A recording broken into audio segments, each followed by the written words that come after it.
Usai membaca pewartaan Markus Minggu Biasa 25B, aku teringat tahun 2010-2011 mengajar di Princess School Tangerang. Seperti gambaran benih dan tanah, aku tidak hanya memperhatikan tema pengajaran, tetapi sekaligus dan terutama kondisi setiap siswa. Siswa secara individual bagaikan tanah yang butuh pengolahan agar benih yang ditaburkan sungguh dapat tumbuh dan berkembang serta menghasilkan banyak buah. Tak dapat kusangkal bahwa tidak semua murid memperhatikan pengajaranku. Ada yang tampak memperhatikan, tapi tidak paham sama sekali apa yang kusampaikan. Ini bukan soal menarik atau tidak cara penyampaianku. Ada siswa-siswa yang butuh waktu lama untuk memahami. Maka seringkali aku tidak mengikuti target waktu sebagaimana dituntut. Kuakui tatkala aku mengajar suatu tema tentang komputer, terutama jaringan, hampir semua siswa memperhatikan. Mereka senang dengan pelajaran jaringan komputer. Namun ketika aku mengajar PPKN atau budi pekerti, tampak beberapa siswa ngobrol. Pelajaran itu tampak tidak menarik bagi beberapa siswa. Yang terjadi pada para murid Yesus tampaknya sama.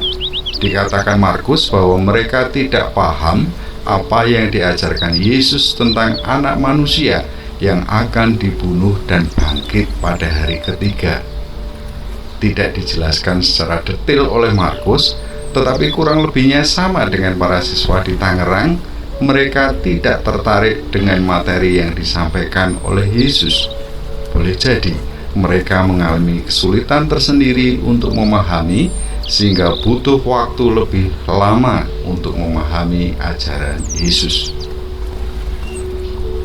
Pewartaan Markus pada Minggu Biasa ke-25B ada dua tema ajaran Yesus. Yang pertama, Yesus mengajarkan anak manusia yang akan dibunuh dan bangkit pada hari ketiga. Yang kedua, mungkin sebagian besar orang akan memperhatikan terkait siapa yang terbesar di antara para murid. Perhatianku justru pada diri Yesus sebagai utusan. Oleh karena itu, tema kedua adalah utusan Bapa.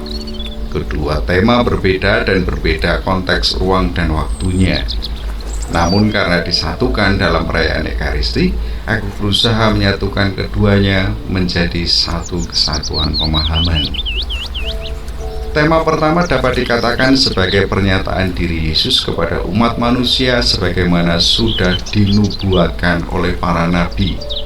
Tentu konteks masyarakat Yahudi kentara di sini. Gambaran mistik anak manusia yang diserahkan kepada kedurhakaan hidup umat manusia di hadapan Allah menjadi nyata pada hidup Yesus. Dalam konteks mistisisme Yahudi, tentulah dipahami bahwa dalam dan melalui Yesus rencana penyelamatan Allah terpenuhi. Tapi bagaimana dengan para muridnya sendiri? Mereka tidak paham apa yang dikatakan Yesus. Kemungkinannya adalah bahwa mereka asik dengan pikiran mereka sendiri tentang Mesias sebagai Raja Duniawi. Mereka mendengar tampaknya teresapkan dalam diri mereka tentang Daud sebagai Raja Mulia bangsa Israel. Kejayaan Raja Salomo pun mereka miliki, meski sudah sangat lama peristiwanya terjadi. Namun, masa penjajahan Romawi yang sedang mereka alami tentulah membangkitkan ingatan akan Raja Daud dan Raja Salomo itu. Nah, aku pikir Yesus digambarkan para murid setara dengan Daud dan Salomo yang akan mengembalikan kejayaan Israel. Kalau memang demikian, para murid tentunya memiliki kedudukan penting nantinya di dalam kerajaan Yesus. Siapa yang terbesar di antara mereka? Inilah yang dibicarakan dalam perjalanan ke Kapernaum. Tatkala Yesus mengajarkan tentang Mesias yang harus diserahkan dan dibunuh, namun bangkit pada hari ketiga, para murid sedang bergelora tentang Mesias politis yang tak terkalahkan. Bagaikan minyak gambaran para murid ini dan bagaikan air ajaran Yesus sehingga keduanya tidak dapat menyatu. Yesus mengajarkan Mesias yang menderita dan dibunuh tidak dapat dipahami oleh para muridnya. Fenomena itu membawa inspirasi tersendiri padaku. Bagaimana dimensi politis hidup manusia mewujud. Terasa bagiku bahwa dimensi mistis melandasi hidup manusiawi, bukan dimensi politis. Orang seharusnya mengarahkan diri juga pada hidup mistisnya. Ini berarti bahwa keterarahan pada yang transenden melandasi dan mengarahkan hidup. Pengenalan akan Allah melingkupi seluruh hidup. Tentu ini tidaklah bertentangan dengan apa yang hidup dan dihidupi umat Yahudi dan masyarakat Israel. Dengan demikian, kekuasaan bukanlah menjadi tujuan akhir dari sebuah perjuangan hidup.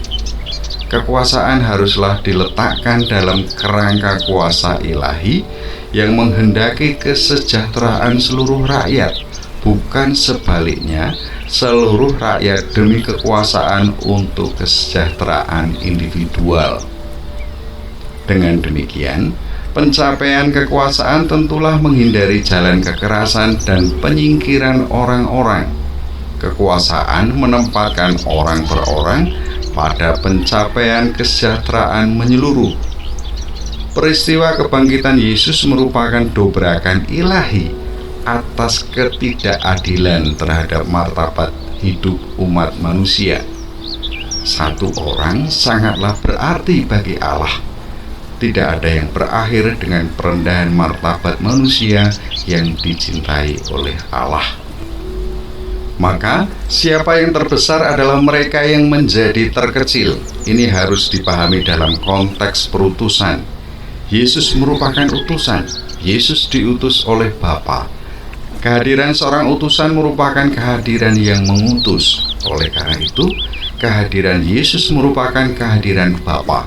Siapa yang menerima Yesus, ia menerima Bapa.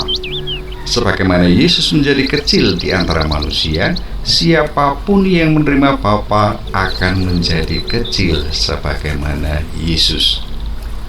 Ini aku gunakan untuk memahami kekuasaan. Mereka yang terbesar haruslah menjadi yang terkecil. Mereka yang berkuasa adalah mereka yang melayani. Kekuasaan adalah pelayanan, sehingga orang yang menguasai adalah orang yang sungguh melayani.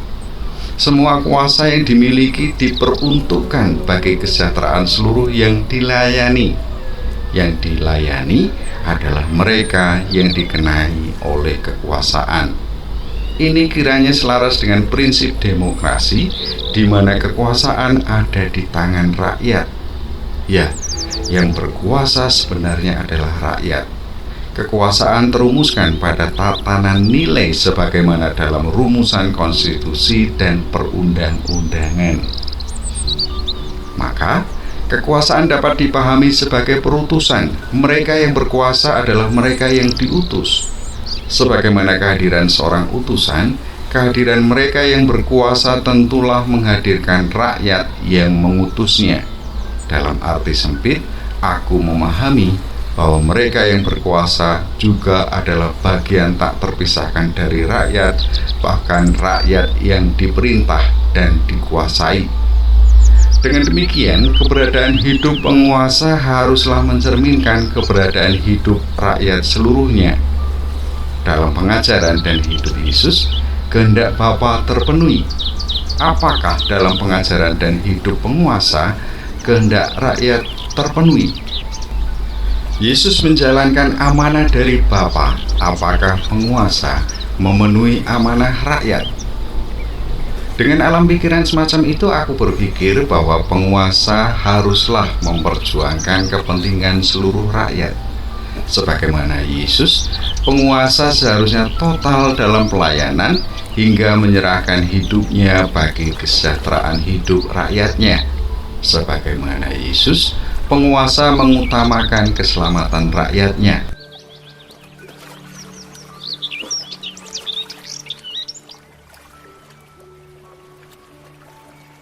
Ya Tuhan, syukur atas karunia Roh Kudus yang senantiasa membimbingku dengan mengingatkan dan mengarahkanku untuk senantiasa menjadi pelayan bagi sesama.